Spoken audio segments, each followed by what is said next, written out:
मैं बहैसियत police officer एक बड़ी मुसद्दका, बड़ी मुरशुदा यहाँ पे बात करना चाहूँगा। जावेद भट्ट का मर्डर बिल्कुल बलाज ग्रुप ने नहीं करवाया। सबसे पहले तो मुद्दई मुकदमा ने इस FIR को ही गलत लॉन्च करवाया। इंशाल्लाह ताला ये बहुत जल्द सामने आ जाएगी सूरत। जावेद भट्ट का बिजनेस था ऐसे ताजरों को फंसा के लेके जाना बड़े घर, और उन फंसे हुए ताजरों को निकालने के लिए उन्हें सूद पे पैसे दिए जाते थे जो जावेद भट्ट घेर के लेके जाता था।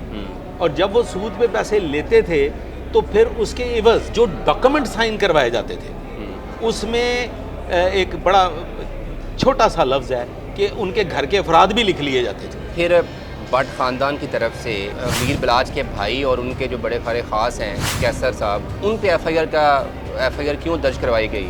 कत्ल करने वाले ग्रोह को ये पता था कि इसको काला चोर भी मार जाएगा, तो FIR बलाज फैमिली पे होनी, और वही हुआ। तो एहसन को किसने मरवाया? एहसन शाह के मर्डर का फ़ायदा किसको हुआ? ये आप बताएं ना। तीफी भट्ट को हुआ। इसका मतलब है कि CIA इकबाल टाउन तीफी भट्ट के लिए काम कर रही है। इस तरह की गुफ्तगू खुला के करने के लिए आपके पास एक अदद इंटरनेशनल पासपोर्ट होना चाहिए। तो साढ़े को टोबा टेक सिंह का वीज़ा नहीं है। हले मेरा कोई कुछ अरसा मजीद जिंदा रहने का हक भी है तो ख्वाहिश भी है। कैसे पुलिस के हिरासत से तीफी तो नहीं निकाल के ले गया ना? क्या CIA इकबाल टाउन में तीफी के लोग हैं? नहीं, देखें सर, बात इस तरह से है कि तीफी जितना इन्फ्लुएंशियल है ना सिस्टम पे या पुलिस पे, सिस्टम पे जितना इन्फ्लुएंशियल है शायद ही कोई और होगा। तीफी भट्ट एक किले का नाम है, एक शाही किला है जिसकी बुनियादें उस वक्त तक मजबूत नहीं रह सकती जब तक फोर्सेस से मुराद लॉ एनफोर्समेंट एजेंसीज उसके साथ नहीं होंगी। उसका जो नेटवर्क है, उसने जो जाल बिछाया हुआ है वो कुछ छोटा सा जाल नहीं है सर। तीफी भट्ट का जाल इंटरनेशनल लेवल पे फैला हुआ है, और वो कला उस वक्त तक मजबूत नहीं रह सकता जब तक तीफी भट्ट के 10-12 कान और 15-20 आंखें ना हो और 50-60 हाथ ना हो। तो वो सब कुछ साथ लेके चलता है। और यस, इससे बिल्कुल इनकार नहीं किया जा सकता कि तीफी भट्ट एक मजबूत किरदार है। और ये गैंगस्टर, ये छोटे मोटे कीड़े मकोड़े, इनसे पुलिस प्रेशराइज नहीं होती। पुलिस अपने बेनिफिट्स देख रही हो जनाबे वाला। अगर आपने टूर्स भी करने हो और आपने मौजा मूजा भी करनी हो तो फिर कहीं ना कहीं डंडी छोटी मोटी मारनी पड़ती। प्रेडिक्शन तो नहीं कर रहा, लेकिन होपफुली मेरा ये ख्याल है कि जो मेरी अब तक की मालूमात हैं 4 से 5 दिन में आपके सामने कोई ना कोई स्टोरी आएगी। आज से चंद माह कबल जब अमीर बलाज का कत्ल हुआ तो ये कहा जाने लगा कि शहर में आज भी अंडरवर्ल्ड के लोग काम कर रहे हैं, तो लाहौर पुलिस ने इससे इनकार किया। फिर एहसन शाह एक मुबैना पुलिस मुकाबले में मारा गया। फिर उसके बाद अमीर बलाज के कत्ल का जो मरकज़ी मुलज़म था तीफी भट्ट, उसका बहनोई कत्ल हो गया। तो ऐसा लगता है कि शहर में होने वाली गैंग वॉर जो है वो लाहौर पुलिस के शायद काबू में नहीं आ रही, या फिर जैसा कि गैंग वॉर के लोग कह रहे हैं कि पुलिस भी इसका हिस्सा है। ऐसे बहुत सारे सवालात का जवाब ढूंढने की कोशिश करेंगे।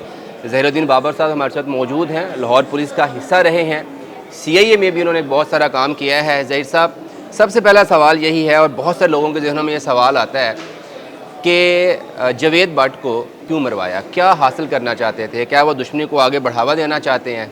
अमीर बलाज का मर्डर तो कोई इसमें शक नहीं है कि वो तीफी भट्ट ग्रुप की तरफ से किया गया, और उसके मुहर्रिकात भी तकरीबन सब लोगों को पता चल चुके हैं, सब लोगों के इल्म में आ चुके हैं कि क्या वजूहात थी, एहसन शाह की क्या इन्वॉल्वमेंट थी। एहसन शाह का मुकाबला होना ये वाकई एक बहुत बड़ा सवाल है, और इस सवाल का बड़ा ढका छुपा जवाब भी दिया जा सकता है और इसको खुल के बयान भी किया जा सकता है। लेकिन मैं यहाँ मुख्तसरन अर्ज़ कर देता हूँ कि एहसन शाह का जब मुकाबला होना चाहिए था उस वक्त उसका मुकाबला नहीं हुआ, और जब उसका मुकाबला नहीं होना चाहिए था तो उसका मुकाबला हो गया। अगली बात, जावेद भट्ट मर्डर, लोगों ने शायद इस मर्डर को जोड़ दिया है बलाज मर्डर केस से। सही है। मैं बहैसियत पुलिस ऑफिसर एक बड़ी मुसद्दका, बड़ी मुरशुदा यहाँ पे बात करना चाहूँगा कि जावेद भट्ट का मर्डर आने वाले वक्त में आपको पता चल जाएगा और इस बात की तस्दीक हो जाएगी कि जावेद भट्ट का मर्डर बिल्कुल बलाज ग्रुप ने नहीं करवाया। सबसे पहले तो मुद्दई मुकदमा ने अपनी इस FIR को ही गलत लॉन्च करवाया और अपने केस को इब्तदाई तौर पे ही नक्स कर दिया है। सर आप ये कहना चाह रहे हैं कि जावेद भट्ट का मर्डर जो है वो ट्रक्का वाले ख़ानदान की तरफ से नहीं हुआ? जी नहीं हुआ। कैसे? मैं गारंटी से ये बात कौन करता है हूँ। फिर देखिए पीछे? बात कौन सुने, है? इंशाल्लाह ताला ये बहुत जल्द सामने आ जाएगी सूरत हाल, आपके इल्म में आ जाएगा कि वो असल जो लोग थे वो मंजरे आम पे क्या आएंगे। शहर में कोई तीसरा ग्रुप भी है? तीसरा ग्रुप, ये बहुत इंपॉर्टेंट सवाल है। देखें, जावेद भट्ट क्या करता था, जावेद भट्ट का बिजनेस क्या था? जावेद भट्ट का बिजनेस था ऐसे ताजरों को फंसा के लेके जाना ठीक है, बड़े घर, और फिर उनको सूद पे रकम देना। ठीक है। बड़े बड़े ताजर जब अपनी औकात से बढ़ के कोई स्टेप लेते हैं, बड़े बड़े ताजर जब अपनी जो उनकी हैसियत होती है उससे बड़ी छलांग लगाते हैं, तो फिर वो फंस जाते हैं। और उन फंसे हुए ताजरों को निकालने के लिए उन्हें सूद पे पैसे दिए जाते थे, जो जावेद भट्ट घेर के लेके जाता था। और जब वो सूद पे पैसे लेते थे तो फिर उसके एवज जो डॉक्यूमेंट साइन करवाए जाते थे उसमें एक बड़ा छोटा सा लफ्ज़ है कि उनके घर के अफराद भी लिख लिए जाते थे, सही है। और वो शख्स बुरी तरह से उस शिकंजे में फंस जाता था। आप देखिएगा कि जब इस वारदात का रिज़ल्ट आउट होगा तो उसके पीछे वही सूदी निज़ाम में की गए मजालिम सामने आएंगे। अगर कुछ ऐसा था तो फिर भट्ट ख़ानदान की तरफ से मीर बिलाज के भाई और उनके जो बड़े खारे ख़ास हैं कैसर साहब, उन पे एफआईआर क्यों दर्ज करवाई गई? देखिए, क्या वो ये दोनों understood वो भी चाहते हैं कि ये दुश्मनी आगे बढ़े? नहीं नहीं, देखिए ये भी अंडरस्टूड है। ठीक है। और कत्ल करने वाले ग्रोह को ये पता था कि इसको काला चोर भी मार जाएगा। पहले वक्तों में इस किस्म के मामलात में ना मुखालफ फरीकैन एक दूसरे की हिफाजत भी किया करते थे। ठीक है। दुश्मनियों में एक दूसरे की हिफाजत किया करते थे कि अगर इनका कोई बंदा फटर हो गया या अगर मुखालिफ फरीक का कोई बंदा किसी और ने मार दिया तो पैसा साढ़े ते जानी है। ठीक है। तो इसमें भी उस फरीक को, कत्ल करने वालों को ये इल्म था कि कोई भी कत्ल करेगा तो एफआईआर बालाज फैमिली पे होनी है, और वही हुआ। तो एहसन को किसने मरवाया? एहसन शाह के मर्डर का फ़ायदा किसको हुआ? ये आप बताएं ना। तीफी भट्ट को हुआ। इसका मतलब है कि सीआईए इकबाल टाउन तीफी भट्ट के लिए काम कर रही है। देखें, चली है रस्म कि कोई न सर उठा के चले, नज़र झुका के चले, जिस्मो जान बचा के चले। आप इन्वेस्टिगेटिव जर्नलिज्म करने वाले साफ़ी हैं, आप बेहतर तौर पे जानते हैं कि इस तरह की गुफ्तगू खुला के करने के लिए आपके पास एक अदद इंटरनेशनल पासपोर्ट होना चाहिए। तो साढ़े को टोबा टेक सिंह का वीज़ा नहीं है। सही है। हमने इसी शहर में यहीं पे ज़िंदगी गुजारनी है, तो हले मेरा कोई कुछ अरसा मज़ीद जिंदा रहने का हक भी है तो ख्वाहिश भी है। अच्छा सैयद साहब, सीआईए इकबाल टाउन जो थी वो फ्रंट फुट पे थी अमीर बिलाज के मर्डर को लेकर। फिर एहसन शाह वाला मामला हुआ, शकील भट्ट उसमें बड़ा प्रोमिनेंट नाम रहा। जावेद भट्ट के मर्डर के बाद शकील भट्ट को भी सस्पेंड कर दिया गया। सीआईए इकबाल टाउन भी जो है वो बैक फुट पे जा रही है। तो ये क्या तासुर दूसरे ग्रुप की तरफ से प्रेशराइज हो गई है या क्या है, क्या चल के रहा है अंदर? देखिए सर, पुलिस को अगर आप कहें ना प्रेशराइज हो गई तो ये झूठ है। सही। पुलिस कभी भी प्रेशराइज नहीं हुई। पुलिस सिर्फ और सिर्फ अपने बड़े भाईजान से प्रेशराइज होती है, उसके अलावा किसी से प्रेशराइज नहीं होती। ये बात ज़हन में रखिएगा। ना कभी पॉलिटिकली पुलिस प्रेशराइज हुई है और ना ही अदरवाइज़। और ये गैंगस्टर, ये छोटे मोटे कीड़े मकोड़े, इनसे पुलिस प्रेशराइज नहीं होती। पुलिस अपने बेनिफिट्स देख रही होती है, माली मामला। ठीक है ना जी। तो जनाबे वाला, अगर आपने टूर्स भी करने हो और आपने मौजा मूजा भी करनी हो तो फिर कहीं ना कहीं डंडी छोटी मोटी मारनी पड़ती। नहीं, इस केस में आपको लगता है इतना हाई प्रोफाइल केस था, चीफ मिनिस्टर इसमें इन्वॉल्व थी, पब्लिक का बहुत ज़्यादा इंटरेस्ट था, लोग चाह रहे थे कि ये मुद्दा खुलना चाहिए, चीज़ें इंसाफ होना। पब्लिक कौन होती है? पब्लिक तो आजकल, मैं इस पब्लिक को टिकटॉक पब्लिक कहता हूँ कि जिस तरफ इनको आप लगाना चाहें आप लगा दें। अभी एक कहानी डालें टिकटॉक पे तो पब्लिक सब कुछ भूल भुला के उस तरफ चली जाएगी। तो पब्लिक को तो आप माइनस कर दें। अच्छा। यस, जिन लोगों के स्टेक्स हैं उनके लिए ये बहुत इंपॉर्टेंट है। शकील भट्ट की सस्पेंशन का जहाँ तक ताल्लुक़ है या इकबाल टाउन के बैकफुट पे जाने का जहाँ तक ताल्लुक़ है, इकबाल टाउन सीआईए ने बड़े बड़े काम किए, बड़े बड़े काम किए। सही है। और अब भी कर रहे हैं। इसमें चूंकि वो एक मुतनाज़ा बन चुकी है, इख्तियार कर फ्रीक बन चुके चुकी थे, है। एक फ्रीक बन चुके थे। तो मैं समझता हूँ कि मौजूदा deputy inspector general police CIA वो बड़े ज़ीरक पुलिस अफसर हैं। ये उनका अपना फ़ैसला हो सकता है कि उनको एक साइड पे कर दिया जाए, साइड लाइन के, ताकि जो इल्ज़ामात बराह रास्त उन पे आयद हो रहे हैं वो दम तोड़ जाएँ। बसूरत दीगर मैं नहीं समझता कि पुलिस की तरफ से कोई ऐसी चीज़ जो पब्लिक को इल्म ना हो वो की जा रही है। मैं फिर वही सवाल करूँगा, एहसन शाह को किसने मरवाया है? तीफी ने मरवाया है। नहीं, कैसे? पुलिस के हिरासत से तीफी तो नहीं निकाल के ले गया ना?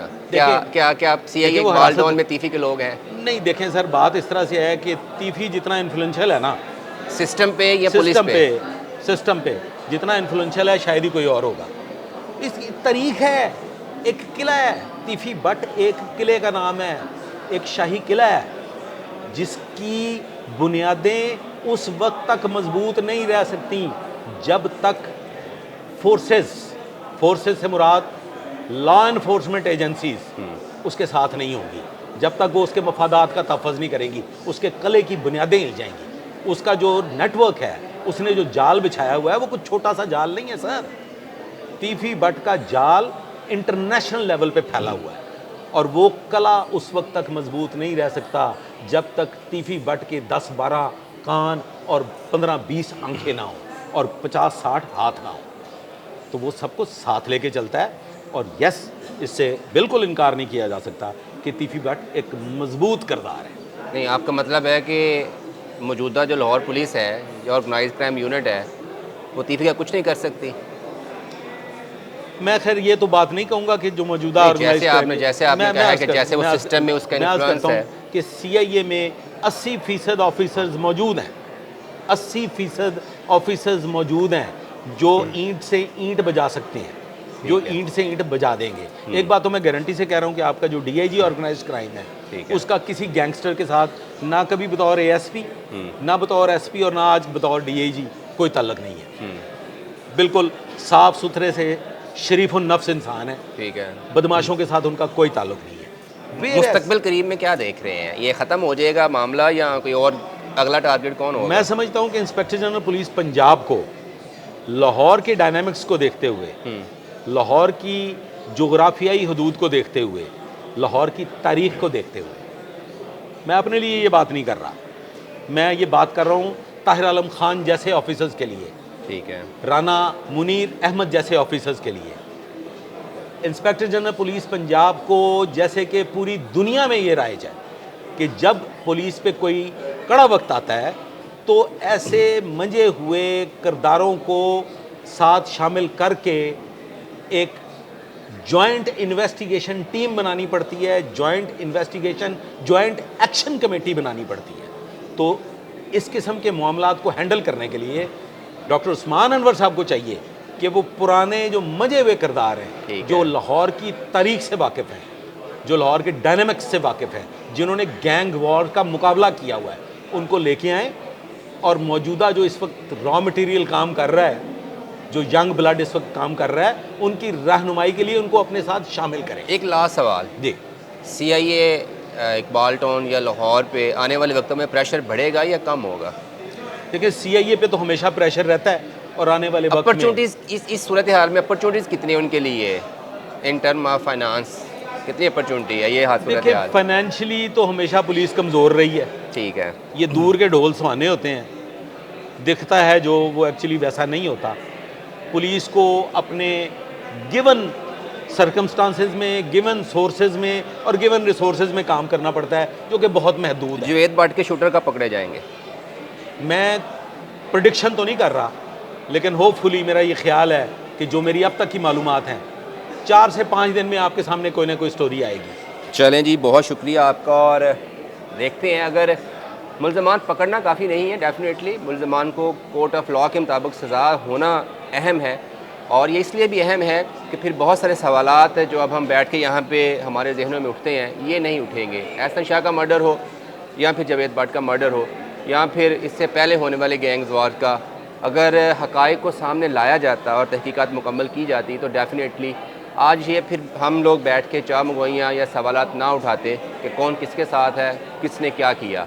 तो उम्मीद है कि ज़हीर साहब की जो बातें थी वो आपको अच्छी लगी होंगी। फ्यूचर में भी अगर हमें ज़रूरत पड़ी तो हम आपसे आपको ज़हमत देंगे। Thank you so much.